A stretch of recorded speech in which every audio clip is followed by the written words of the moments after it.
ফলে মানুষ নিজের ভবিষ্যৎ জন্ম থেকেই লিখিয়ে আনে, অর্থাৎ এখানে এই কপালে। ভাগ্য দেবতা আমাদের সমস্ত উত্থান, সমস্ত পতনের হিসেব সবটা লিখে দেন। কিন্তু কপালে কেন, পায়ে নয় কেন?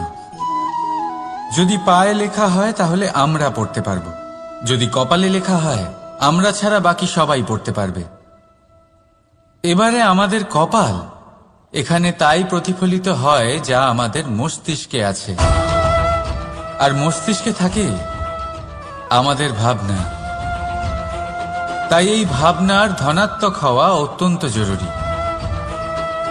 এতে বিকাশের জন্য স্থান রাখুন, এতে সবাইকে একসাথে নিয়ে চলার ভাবনা রাখুন, আর বিশ্বাস করুন আপনার মস্তিষ্কের এই ভাবনা সাফল্য রূপে আপনার কপালে অবশ্যই লিখিত হবে, কারণ আপনার ভাবনাই সত্য হয়ে আপনার জীবনে আসে। রাধা রাধা। মানুষ জন্ম নেয়, আর জন্ম নিলেই তার জীবনযাত্রা শুরু হয়ে যায়। তারপর সে পরিশ্রম করে, লড়াই করে, আর সে তার ফল অবশ্যই পায়।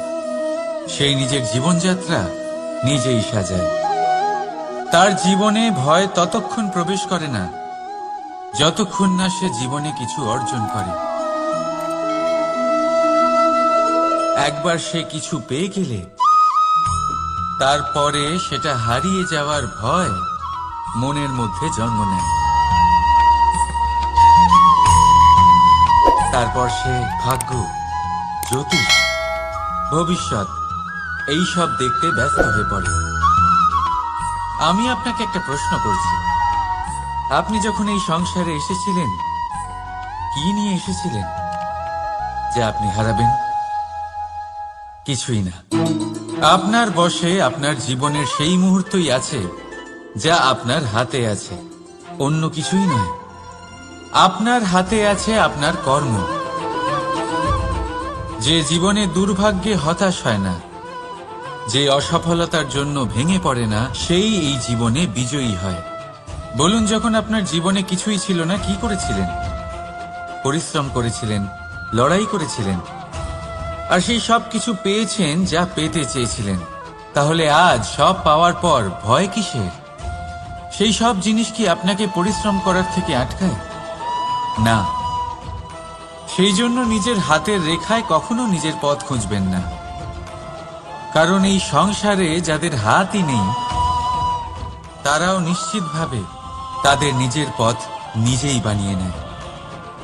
তাহলে আপনার কি নিয়ে চিন্তা? রাধা রাধা। আসুন এই ছোট্ট গাছটা দেখুন। এই গাছ আমার কাছে অত্যন্ত প্রিয়। আমি এই গাছটাকে ভীষণ ভালোবাসি। এবার ভাবুন, এই ভালোবাসায় আমি ওকে দিনে যদি 6 বার জল দিই, তাহলে কি ওর বিকাশ ঠিক করে হবে? এটা কি ওর জন্য ভালো হবে? কখনোই নয়। এর শিকড় পচে যাবে, এর শিকড়ের জল গ্রহণ করার ক্ষমতা শেষ হয়ে যাবে। তাহলে কি করা দরকার? দরকার হলো একে সঠিক মাত্রায় জল দেওয়া। দরকার হলো সঠিক সময় অন্তর তাকে জল দেওয়া। দরকার হলো একে সূর্যের তাপও সহ্য করতে হবে। দরকার হলো প্রতিটা কাজ যেন পরিমাণ মতো হয়। এবারে এই ভুল বেশিরভাগ মাতাপিতাই করে ফেলেন। নিজের সন্তানকে এতটাই ভালোবেসে ফেলেন, আর তাতে সন্তানের প্রতিটা ইচ্ছে পূরণ করেন। তারা প্রত্যেকটা জিনিস তাদের দেন, প্রতিবার তাই করেন, আর এইভাবে সন্তানের বিকাশে নিজেই বাধা হয়ে ওঠেন। এরকম করবেন না। এই যাত্রা আপনার সন্তানের। এই যাত্রায় আপনার সন্তানকে অনেক কিছু শিখতে হবে। নিজের ক্ষমতায় কাজ করতে হবে, তাদের করতে দিন। একটা অত্যন্ত গুরুত্বপূর্ণ কথা বলবো আপনাদের, তা আপনারা মনে রাখবেন। প্রেম আর শত্রুতা অধিক হয় তাহলে তা ক্ষতিকর। প্রতিটা বিষয়ে সমতা বজায় রাখুন, আর আমার সাথে ভালোবেসে বলুন, রাধা রাধা। নদী হোক বা সাগর হোক, নৌকা আমাদের এটা পার করতে সাহায্য করে। এই নৌকা কখনো কখনো ডুবেও যায়। এবারে এখানেই লুকিয়ে রয়েছে একটা শিক্ষা। অটল জলে এই নৌকা থাকে, তবুও ডুবে যায় না। এটা তখন ডুবে যায় যখন সেই জল নৌকায় প্রবেশ করতে থাকে। যখন জলের স্তর আস্তে আস্তে নৌকায় বেড়ে যায়, তখন নৌকা ডুবে যায়। এবার এটা আমাদের সাথেও হয়। বাইরের সমস্ত সমস্যা, সমস্ত বিপদ, সমস্ত সংকট, সমস্ত দুঃখ, এই সব আমাদের ততক্ষণ ভাঙতে পারে না যতক্ষণ না আমরা এদের আমাদের অন্তরে প্রবেশ করতে দিই। একবার এরা প্রবেশ করে গেলে আমরা ভেঙে গড়িয়ে যাব, ডুবে যাব। এই মনে আগেই প্রেম আর বিশ্বাস ভরে ফেলুন। জীবনে যত বড় বিপদই আসুক না কেন, আপনাকে কখনো ভাঙতে পারবে না। রাধা রাধা। বৃক্ষের বীজ একটা সর্ষের দানার থেকেও ছোট হয়, কিন্তু যখন এটা বড় হয় তখন একটা বট গাছের মতো বৃহৎ আর মহান হয়ে ওঠে। গঙ্গা নদী, এর প্রারম্ভ হয় একটা ছোট্ট আর সরু স্রোত দিয়ে, তারপর সেটা বড় ধারায় বদলে যায়, তারপর সেটা নদীতে বদলে যায়, আর তারপর মহানদীতে পরিবর্তিত হয়। আপনি কি বুঝতে পারছেন যা আমি আপনাকে বোঝানোর চেষ্টা করে চলেছি? আমি আপনাকে বোঝাতে চাইছি যে প্রারম্ভ করার জন্য মহান হওয়ার কোনো প্রয়োজন নেই, কিন্তু হ্যাঁ, মহান হওয়ার জন্য প্রারম্ভ করা অত্যন্ত প্রয়োজনীয়। তাই শুরু করুন। আপনার ক্ষুদ্র এই প্রারম্ভ আপনার জন্য বৃহৎ হয়ে উঠতে পারে। শুরু করেই দেখুন না, আপনার গন্তব্য আপনার জন্য অপেক্ষা করে আছে।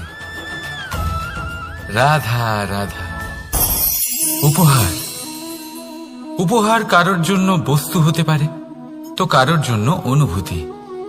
কিন্তু এই উপহার সকলের ভালো লাগে। এবার যদি জিজ্ঞেস করা হয় যে উপহার কিরকম হওয়া উচিত, তাহলে কেউ বলবে যে উপহার এমন হওয়া উচিত যার সাথে আমরা সোনা রূপোর তুলনা করতে পারি। কেউ বলবে এমন উপহার হওয়া উচিত যা পেলে কারোর মন খুশি হয়ে ওঠে, সে আনন্দ উপভোগ করে। ব্যক্তি উপহার যা দিচ্ছে তা নির্ভর করছে তার আর্থিক অবস্থার উপরে।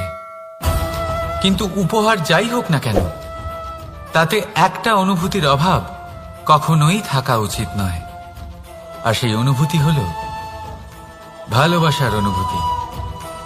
তাই মনে রাখবেন, ভালোবাসার থেকে বড় উপহার আর কিছুই নেই। আর যদি ভালোবাসার এই উপহার আপনি লাভ করেন, তার থেকে বড় আর কোনো সম্মান নেই। রাধা রাধা। দুঃখ এমন এক অনুভূতি যেটা আমরা চাই বা না চাই, আমাদের জীবনে এটা অবশ্যই আসবে। আমাদের মনকে বিব্রত করে তুলবে, আমাদের মনকে বিচলিত করে তুলবে। কখনো ভেবে দেখেছেন এই দুঃখ আমাদের জীবনে কেন আসে, কিভাবে আসে? যদি আপনি মন দিয়ে চিন্তা করেন, তাহলে আপনি বুঝতে পারবেন যে এই দুঃখের অনুভূতি পরিস্থিতির থেকে বেশি মানসিকতার থেকে বেশি আশেপাশের লোকজনের সাথে জড়িয়ে। কারণ আশেপাশের লোকজনেরাই আপনার জন্য পরিস্থিতি তৈরি করেন, যা ভালোও হতে পারে আবার খারাপও। আপনার আশেপাশের লোকজনেরাই আপনার মানসিকতাকে প্রভাবিত করে, হয় তাকে ভালো করে অথবা খারাপ করে। আমাদের জীবনের অর্ধেক দুঃখ এই কারণে যে আমরা তাদের উপরে আশা রাখি যাদের ওপরে কোনো আশা রাখা উচিত নয়, আর অর্ধেক দুঃখ এই কারণে যে আমরা তাদের উপরে সন্দেহ করি যাদের ওপর সেটা করা উচিত নয়। তাৎপর্য এটাই যে মানুষকে চেনার চেষ্টা করতে থাকুন। যেদিন আপনি এটা বুঝে যাবেন যে কে সুজন আর কে দুর্জন, সেই দিন এই দুঃখ আপনার জীবন থেকে দূরে কোথাও চলে যাবে। রাধা রাধা।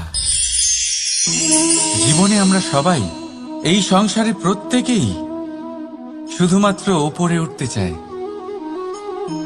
এমন কেউ নেই যে নিচে পড়তে চায়। কিন্তু আপনাকে যদি সত্যের সাথে পরিচয় করাই, তাহলে নিচে পড়া অত্যন্ত আবশ্যক। যখন আপনি নিচে পড়েন তখন সর্বপ্রথম আপনার মনে পড়ে ওপরে যখন ছিলেন সেই স্থান, সেই সময় এবং তার গুরুত্ব কি ছিল। তার থেকেও বড় শিক্ষা, আপনার যখন পতন ঘটে তখন আপনি বুঝতে পারেন আপনার আপন কে আর আপনার পর কে, কে আপনার শুভাকাঙ্ক্ষী। এটা আপনাকে জীবনের খুব বড় এক শিক্ষা দিয়ে যায়। রাধা রাধা। এই সংসারকে আপনি কেমন করে জানবেন, কেমন করে বুঝবেন? এবার আপনার উত্তর বড়ই সহজ হবে, সংসারকে নিজে চোখে দেখে। এটা অবশ্যই উচিত। এবারে দেখুন না, আমরা নিজে চোখে এই সংসারকে দেখি, একে চিনি, তারপরে আমরা বুঝতে পারি।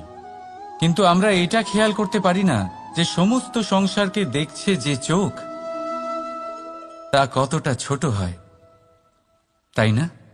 একা একজোড়া চোখ আমাদের সমস্ত সংসারকে দেখায়। তাহলে ভেবে দেখুন আপনার কাছে আর কি কি আছে। দুটি চোখ আছে, দুটি কান আছে, বলার ক্ষমতা আছে, যা দিয়ে আপনি শব্দ নির্মাণ করতে পারেন, শব্দ যা দিয়ে আপনি ব্রহ্ম বানাতে পারেন। দুই হাত আছে, যদি সে চায় তাহলে পাতাল খুঁড়ে সে জল নিয়ে আসতে পারে। দুটি পা আছে, যদি সে চায় তাহলে সংসারে যত বড়ই পর্বত হোক না কেন তাকে পার করতে পারে।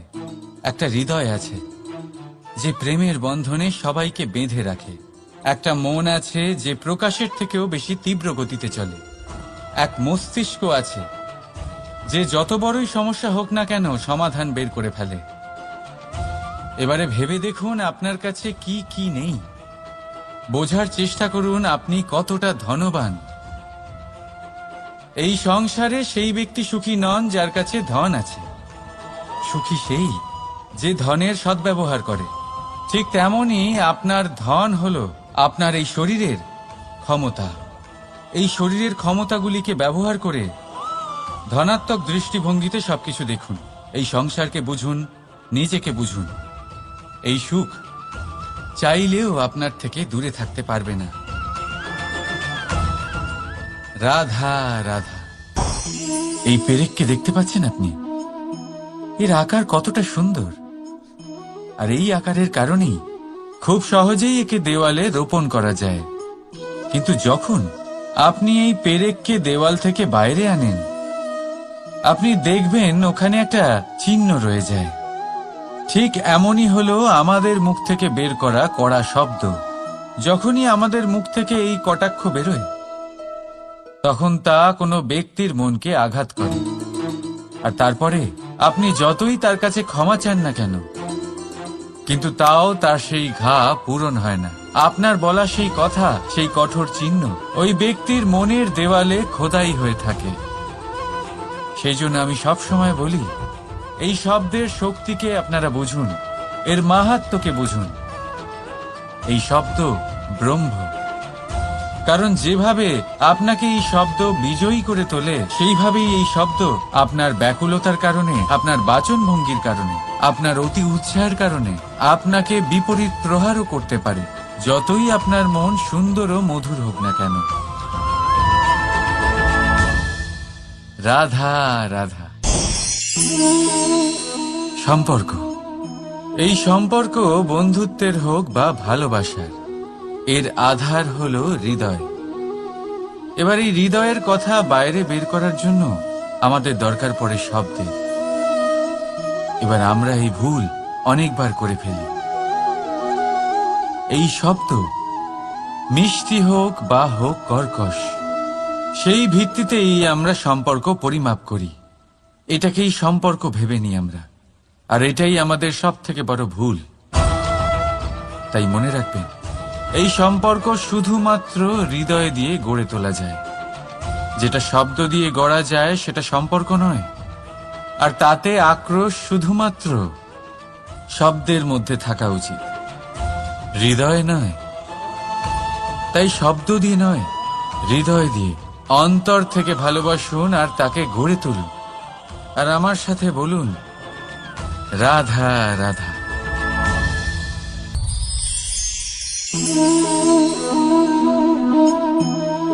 লোকে আমাকে সব সময় জিজ্ঞেস করে যে কানাই, এখন তুমি বড় হয়ে গেছো, এই বাচ্চাদের সাথে থেকে তুমি সব সময় দুষ্টুমি করো কেন?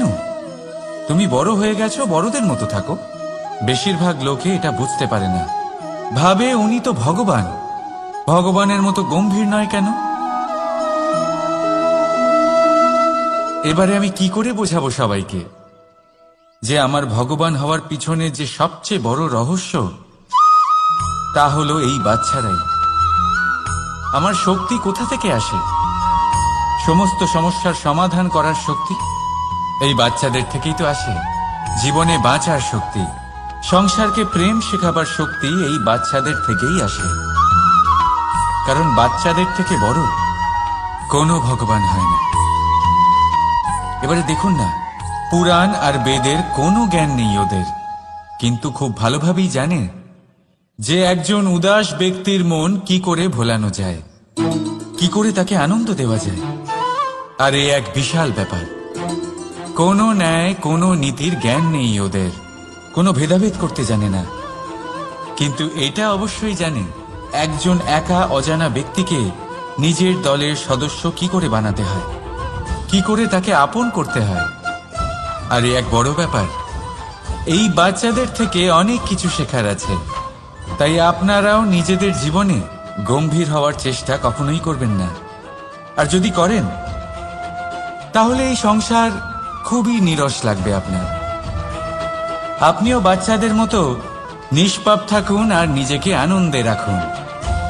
লাভ আর ক্ষতির ঊর্ধ্বে গিয়ে সম্পর্ককে দেখুন। জ্ঞান অর্জন করার পরিবর্তে ভালোবেসে সম্পর্ক পালন করুন। আপনি নিজেই বুঝে যাবেন যে এই সংসার কতটা সুন্দর। রাধা রাধা। কিছুদিন আগে আমরা কথা বলেছিলাম যে আমাদেরকে নিজেদের বিবেকের সাহায্যে সুজন আর দুর্জনকে চিনতে শিখতে হবে। কিন্তু কিভাবে চিনব?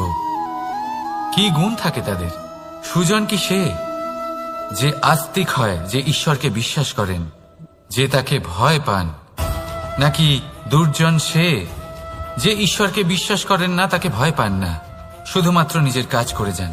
আপনাকে বলে দিই, এই সুজন না তো আস্তিক হয় আর না তো নাস্তিক, তারা বাস্তবিক হয়। তাহলে আসুন আর বাস্তবিকতাকে চিনুন আর জীবনে শুধুমাত্র আনন্দ লাভ করুন। আর আমার সাথে ভালোবেসে বলুন রাধা রাধা। উৎসব, পুজো, পার্বণ আমাদের জীবনে উল্লাস ভরে দেয়। এবার দীপাবলির উৎসব এসেছে। আপনি কখনো ভেবেছেন যে এইসব উৎসব যেমন গুরু পূর্ণিমা, দোল, রাখি বন্ধন এইসব পূর্ণিমার দিনে অনুষ্ঠিত হয়, যখন চাঁদ আকাশে পুরোপুরিভাবে দেখা যায়। কিন্তু দীপাবলির এই শুভ উৎসব অনুষ্ঠিত হয় অমাবস্যার দিবসে। অমাবস্যা যাকে আমরা অশুভ বলে মনে করি। কখনো ভেবে দেখেছেন কেন শ্রীরাম অমাবস্যার এই দিন বেঁচেছিলেন অযোধ্যায় ফেরার জন্য? একদিন পরে বা একদিন আগেও তো আসতে পারতেন উনি, কারণ উনি এই সংসারকে একটা বার্তা পৌঁছে দিতে চেয়েছিলেন যে মুহূর্ত নয়, কর্মই আসল। যদি আপনার কর্ম বড় হয়, শুভ হয়, তাহলে অমাবস্যার এই রাতকেও প্রদীপের সাহায্যে আলোকিত করা যেতে পারে। তাই সময় বিচার করা না করা আপনার সিদ্ধান্ত মাত্র, কিন্তু নিজের কর্মের বিচার করা আমার উপদেশ। রাধা রাধা।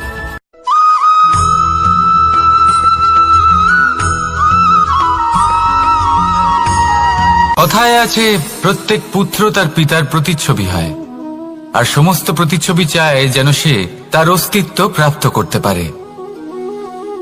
পুত্র চায় সে যেন তার পিতার মতো হয়, বা কখনো কখনো তার থেকেও শ্রেষ্ঠ হয়। সেটা কোনো অনুচিত ব্যাপার নয়। অনুচিত তখন হয় যখন পুত্র নিজের পিতার মতো হবার স্বপ্ন পূরণ করতে গিয়ে বা তার থেকেও শ্রেষ্ঠ হওয়ার স্বপ্ন পূরণে অনুচিত পথের আশ্রয় নেয়। কারণ তারপরে সে তার পিতার গুণগুলি আত্মসাৎ করতে চায় না। সে শুধুই এটা চায় যে সংসারের চোখে যেন আমি শ্রেষ্ঠ প্রমাণিত হই। এটা অনুচিত। সংসারে এমন অনেক মানুষ আছেন যারা এই কারণে শ্রেষ্ঠ হবার চেষ্টা করেন যাতে তার পরিবারের তার পিতার সম্মান বৃদ্ধি পায়। এমনও মানুষ থাকেন, আর এটাই হলো পার্থক্য উদ্দেশ্যের। মনে রাখবেন, যদি আপনার উদ্দেশ্য শুভ হয় তাহলে পথও শুভ হবে, যদি আপনার উদ্দেশ্য অশুভ হয় তাহলে পথও অশুভ হবে। তাহলে নিজের পিতার মতো হবার চেষ্টা অবশ্যই করুন, তার থেকেও শ্রেষ্ঠ হওয়ার চেষ্টা অবশ্যই করুন, কিন্তু মনে রাখবেন আপনার সংকল্প আর আপনার উদ্দেশ্য এই দুই শুভ হওয়া উচিত। তাহলে আসুন আর আমার সাথে ভালোবেসে বলুন, রাধা রাধা।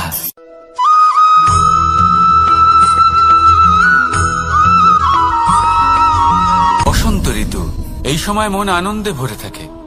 এমন মনে হয় যেন আমরা আকাশে বিচরণ করতে চলে যাই, কিন্তু সেটা তো সম্ভব নয়। সেই জন্য হয়তো আমরা ঘুড়ি ওড়াই, এই ঘুড়িকে নিজেদের প্রতিরূপ মনে করে। এবার অনেক মানুষ আছেন যারা ঘুড়ি ওড়ান, কিন্তু এই কর্মের সারমর্ম কি সেটা কজন বুঝতে পারেন?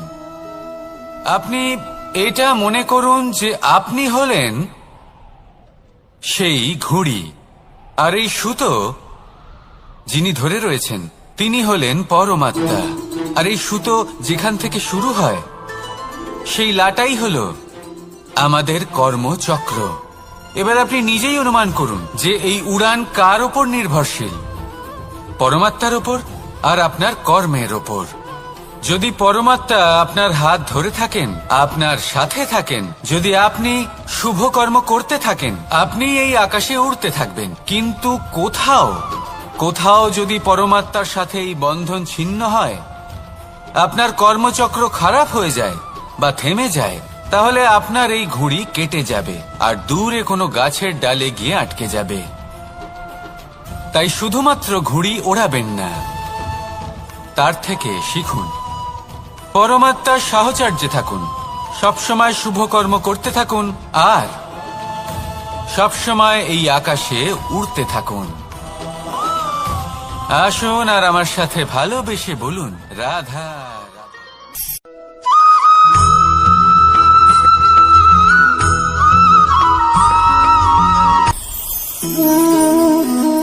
শক্তি এক অত্যন্ত বিচিত্র বস্তু, বা বলতে পারেন অনুভূতি। পিতা সবসময় চান যেন তিনি তার শক্তি পুত্রকে। আসুন আপনাকে সহজে বোঝাই, যদি আপনি সুপাত্র হন আর আপনাকে শক্তি দেওয়া হয়, তাহলে আপনি সেই শক্তির গুরুত্ব বুঝবেন, কোথায় সেই শক্তি প্রয়োগ করা উচিত সেটা বুঝবেন। আর এটা যেহেতু অর্জন করা শক্তি হবে, সেই শক্তির অপব্যবহার হবে না। কিন্তু যদি এই আপনি কুপাত্র হন আর যদি আপনাকে এই শক্তি দেওয়া হয়, তাহলে কি হবে? দেখতে গেলে এই শক্তি আপনি দান হিসেবে পেয়েছেন, তাই না আপনি এই শক্তির গুরুত্ব বুঝবেন আর না এর প্রয়োগ আপনি জানবেন। তার অপব্যবহার হওয়া সুনিশ্চিত। তাই যদি আপনি কোনো শক্তি অর্জন করতে চান, তাহলে আগে তার যোগ্য হয়ে উঠুন, পুত্র নয় পাত্র হয়ে উঠুন। আর আমার সাথে ভালোবেসে বলুন, রাধা রাধা।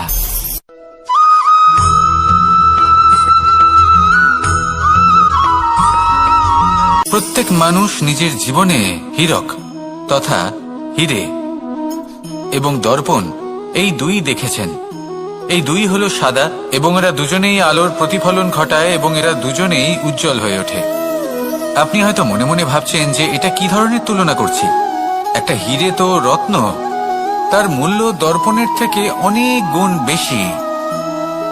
কিন্তু হিরে থাকাতে দর্পণের মূল্য কিন্তু কোনো অংশে কমে যায় না, তাই না? মানুষ যখন হিরে নিজের হাতে নেয় তখন সবার আগে কি খোঁজে? দর্পণ, যাতে তার মধ্যে দিয়ে দেখে সে বুঝতে পারে যে সেই হিরে আদৌ তার শোভাবর্ধন করছে কিনা, তাকে ভালো দেখাচ্ছে কিনা, প্রসাধনের জন্য সেটা ব্যবহার করা ঠিক হবে কিনা। অর্থাৎ হীরের উপস্থিতিতে দর্পণের গুরুত্ব কম হলো না, দর্পণের কারণে হীরের মূল্য বোঝা গেল। আমাদের জীবনেও ঠিক এরকমই ঘটে। আপনারা যদি সংসারে নিজের আশেপাশে দেখেন, এমন অনেক মানুষ দেখতে পাবেন যারা নিজেদের ক্ষেত্রে মহান স্থানে পৌঁছেছেন, নিপুণ, তাহলে নিজেকে ছোট মনে করবেন না। আসুন আর আমার সাথে ভালোবেসে বলুন, রাধা রাধা।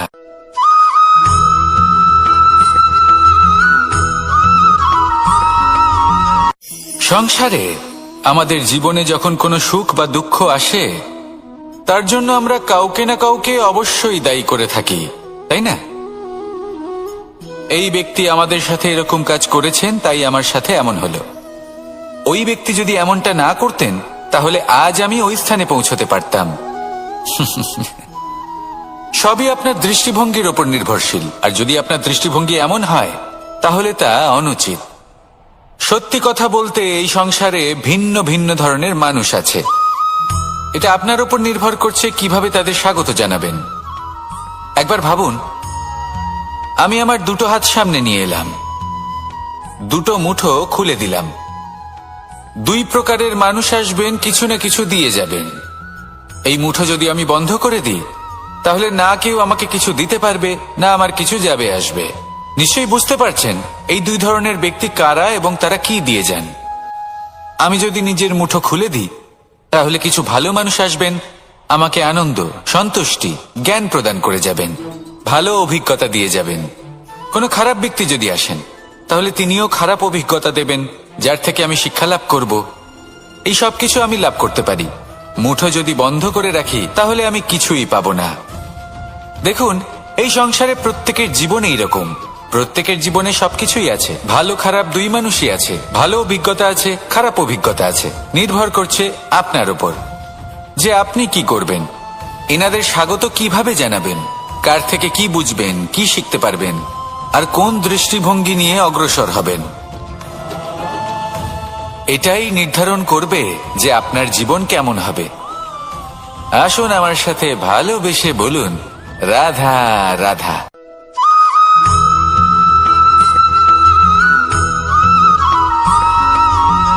এই দড়িটা দেখুন, ছোট ছোট রেশম দ্বারা তৈরি। এটা সরু সুতো দ্বারা তৈরি হয়েছে। এটা আরে অত্যন্ত কোমলও বটে। আর আপনি চাইলে এটা সোজাও করে দিতে পারেন, আর চাইলে এটা বেঁকিয়েও দিতে পারেন। আর যদি চান, তাহলে এটা গোল গোল করে বেঁধে কোথাও রেখেও দিতে পারেন। এবার এই কোমল দড়ি যদি কোনো নিষ্ঠুর কঠিন পাথরে বারংবার জড়িয়ে দেওয়া হয়, তাহলেও তাকেও কাটতে পারে, নিজের ছাপ ছেড়ে যেতে পারে, সেটার আকারও বদলে ফেলতে পারে। এবার এর কারণ কি? এর কারণ হলো অভ্যাস আর নিরন্তর প্রচেষ্টা। যদি আপনিও চেষ্টা করেন আর নিরন্তর কর্ম করে যান, তাহলে আপনার প্রারব্ধ পাথরের মতো কঠিনই হোক না কেন, তাতে ভাঙন ধরিয়েও আপনি নিজের লক্ষ্যে অবশ্যই পৌঁছতে পারবেন। একটা গুরুত্বপূর্ণ কথা মনে রাখবেন, সুকর্মের অভ্যাস আর নিরন্তর প্রয়াস, এই হলো সাফল্যের মন্ত্র। তাহলে জীবনে এই মন্ত্র আনুন আর আমার সাথে ভালোবেসে বলুন, রাধা রাধা।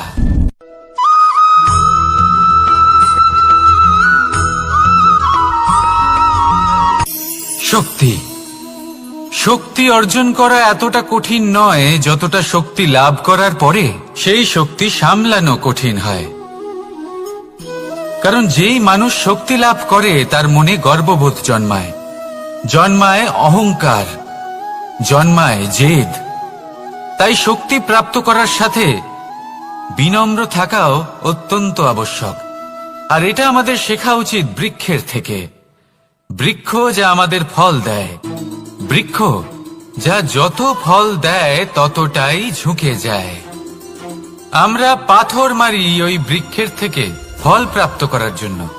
সেই পাথরের মার সহ্য করেও বৃক্ষ আমাদের ফল দেয়। কোনো গর্ববোধ নেই, কোনো অহংকার বোধ নেই।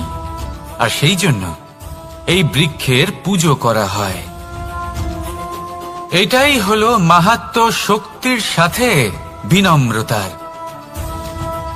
যদি এই শক্তি সৃজন করে থাকে, সাহায্য করে থাকে, সম্বল হয়ে থাকে, তবেই সেই শক্তি উপযুক্ত।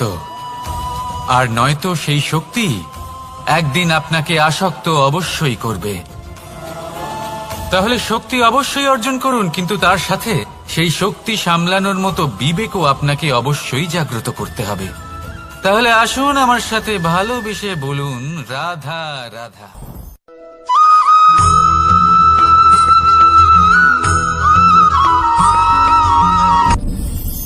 আপনি কি কখনো কোনো জলের ধারা দেখেছেন? তার সামনে যতই মাটি থাকুক না কেন, যতই কাদা থাকুক না কেন, যখন এই জলের ধারা বইতে আরম্ভ করে দেয়, তাহলে নিজের মনের, নিজের ভাবনার, নিজের জীবনের যত অনাবশ্যক তত্ত্ব আছে, অনুপযোগী অংশ রয়েছে, অর্থাৎ অপরিষ্কার অংশ রয়েছে, তা নিজে থেকেই নির্মল হয়ে উঠবে। আর যেরকম জলের ধারা কখনো থেমে থাকে না, সব সময় বয়ে চলে, সেইভাবে আপনিও কখনোই থামবেন না। সবসময় বয়ে চলুন, এগোতে থাকুন। পথে যদি অনেক বিপদ আসে, সমস্যা আসে, থামবেন না, তার উপর নিরন্তর প্রহার করুন, নিরন্তর প্রয়াস করুন আর অগ্রসর হন। আপনি ভেবে দেখুন, এই জলের ধারা কখনো থেমে থাকে না, সবসময় বয়ে চলে, বিপদের সম্মুখীন হয়ে তাকে সাথে বয়ে নিয়ে চলে। সেই জন্য জলের ধারা, প্রবাহমান এই ধারা, এর থেকে কখনো দুর্গন্ধ আসে না, এতে কখনো ময়লা জমতে পারে না, বরং পালিত হয় সুন্দর প্রাণবন্ত জীবজন্তু, যেমন সুন্দর ছোট মাছ। তাই আপনিও এটাই করুন, কখনো থামবেন না, শুধু চলতে থাকুন, জলের ধারার মতো বইতে থাকুন। আপনি আপনার লক্ষ্য অবশ্যই খুঁজে পাবেন, আর তার সাথে নিজের অন্তরের যে মালিন্য রয়েছে, তা আপনি নিজেই নিজের থেকে দূরে করে দেবেন। তাহলে আসুন আর আমার সাথে ভালোবেসে বলুন, রাধা রাধা।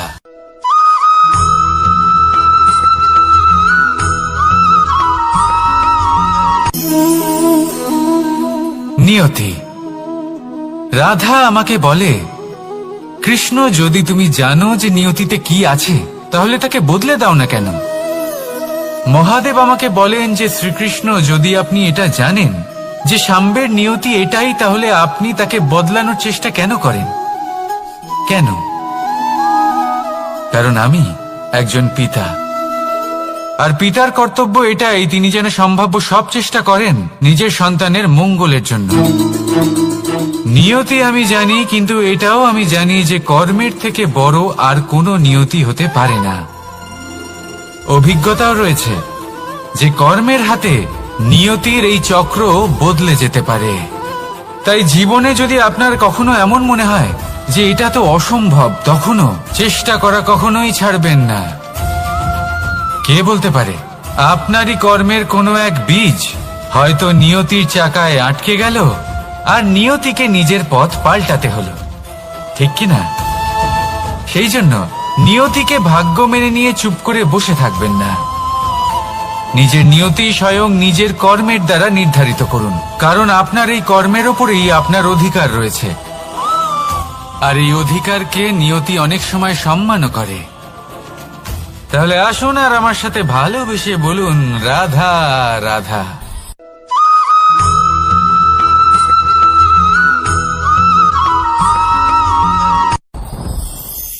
সাথী। সাথী এই শব্দটির ব্যাখ্যা কে কিভাবে করে? মিত্র, সখা, বন্ধু। কিন্তু অর্থ একটাই, তিনি যিনি আপনার সঙ্গী হন, আর তিনি যার সাথী আপনি হন। এবার সব থেকে বড় প্রশ্ন হলো এটাই যে তিনি কে হতে পারেন যাকে আপনি আপনার সাথী বলে মেনে নিতে পারেন, নিজের সখা, নিজের মিত্র, নিজের বন্ধু মেনে নিতে পারেন। আপনার সাথী হলেন তিনি যিনি দুঃখের সময় আপনার পাশে থাকবেন, আপনার হাত ধরে থাকবেন। আপনার সাথী হলেন তিনি যার হাত আপনি নিজের সুখের দিনে ধরে থাকবেন। সেই সাথীরই হাত ধরুন যিনি দুঃখে সবসময় আপনাকে সাহায্য করার জন্য তৎপর হয়ে থাকেন, আপনার পাশে থাকেন, আর যাকে সুখের দিনে আপনি আপনার সাথে রাখতে পারেন। আর যখন আপনার সাথে আপনার এই সাথী থাকবে, তখন আপনি এটা বুঝবেন যে যখন জীবনে দুঃখ আসে, তখন এই দুঃখ কমে যায়, সবার মধ্যে ভাগ হয়ে যায়। আর যদি তখন সুখ আসে, তাহলে সেটা সবার উপস্থিতিতে আরো বেড়ে যায়। এটাই হলো প্রেম, এটাই হলো ভালোবাসা, এটাই হলো সঙ্গ, যেমন সম্পর্ক আমার আর রাধার মাঝে। তাহলে আসুন আর আমার সাথে ভালোবেসে বলুন, রাধা রাধা।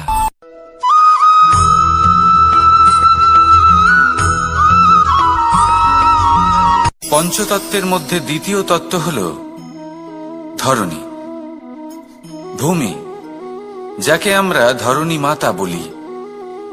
এই ধরণী ধৈর্য ধারণ করে, আর এর ওপরেই আমাদের সমগ্র সংসার নির্ভরশীল।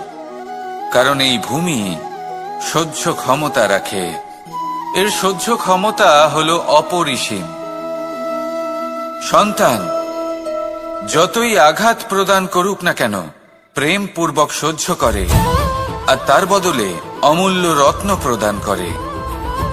সন্তান যদি হাল চালায়, তাহলে তার বদলে তাকে অন্ন প্রদান করে। এটাই হলো ধরণী। এবার এর থেকে আমরা কি শিক্ষা পেতে পারি? এটাই যে কারোর জন্য কিছু করা বা কাউকে কিছু দেওয়া মনে কোনো কামনা ছাড়াই। আর এই কথাটা বুঝে যান, যদি কারোর জন্য কামনা না রেখে বা কোনো পাওয়ার আশা না রেখে কারোর জন্য কিছু করেন বা কারোকে কিছু দেন, যদি এটা আপনি শিখতে পারেন, তবে আপনি ভালোবাসতে শিখে গেছেন।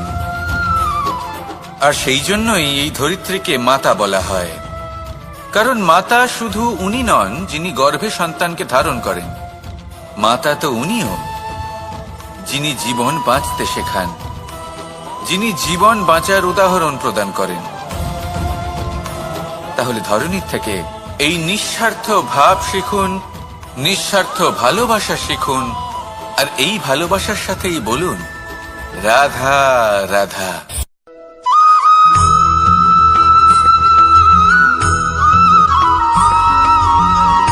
কথায় আছে, অন্ধকারে প্রদীপ প্রজ্বলিত করলে চতুর্দিক আলোকিত হয়। কিন্তু যদি এই প্রদীপ আমি সূর্যের আলোর সম্মুখে সকালবেলায় প্রজ্বলিত করে রেখে দিই, তাহলে কি হবে? আপনি বলবেন যে এটা করে তো কোনো লাভই হলো না। সূর্যের প্রকাশের সামনে এই প্রদীপ আসলে কিছুই নয়। এবার এই চিন্তা ভাবনা প্রত্যেক দিন করতে হবে, আর একটা অমূল্য শিক্ষা পেতে হবে। মনে করুন যে আপনি মহাপুরুষের সামনে বসে আছেন, কোনো মহাজ্ঞানীর সামনে। তাহলে সেই ব্যক্তির সামনে নিজের জ্ঞানের প্রদীপ প্রজ্বলিত করবেন না, নীরব থাকুন, আর সেই ব্যক্তির সূর্যের প্রকাশের মতো জ্ঞান প্রাপ্ত করুন। যতটা পারবেন জ্ঞান লাভ করুন। যদি এমন কোনো সময়, এমন কোনো স্থানে আপনি আছেন যেখানে চতুর্দিক অন্ধকার, কারোর কাছেই জ্ঞান নেই, সেখানে নিজের জ্ঞানের প্রদীপ প্রজ্বলিত করুন। এমন করলে দুদিক থেকেই আপনার লাভ হবে। আপনার জ্ঞান প্রাপ্তিও হবে, আর জ্ঞানের সঠিক প্রয়োগও করতে পারবেন। আর এই মন প্রসন্ন হয়ে বলবে, রাধা রাধা।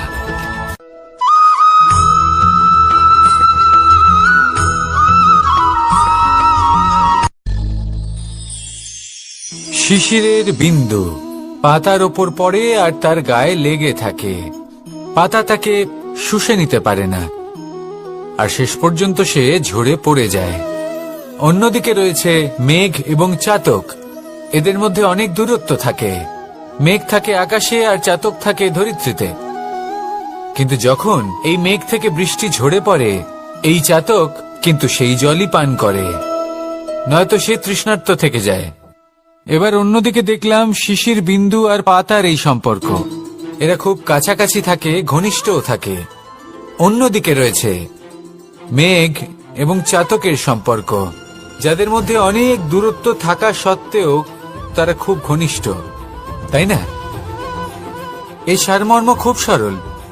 এই নৈকট্য, এই দূরত্ব, তা আপনার সম্পর্কে প্রভাব কিছুতেই ফেলতে পারে না। এই নৈকট্য, এই দূরত্ব, এইসব হলো শুধুমাত্র মনের ব্যাপার। কখনো আপনি অনুভব করেছেন আপনি কারোর থেকে অনেক অনেক দূরে আছেন, অনেক দূরে আছেন, তাও সেই ব্যক্তির প্রতি আপনি টান অনুভব করেন। সেখানে আপনি কারোর সাথে প্রত্যেক দিন অতিবাহিত করেন, সমস্ত জীবন অতিবাহিত করেন, সব থেকে বেশি সময় তার সাথে অতিবাহিত করেন, তাও তার প্রতি সেই টান অনুভব করেন না। এই সংকেত হলো মনের দূরত্বের। তাহলে মনের এই দূরত্ব দূর করুন আর আমার সাথে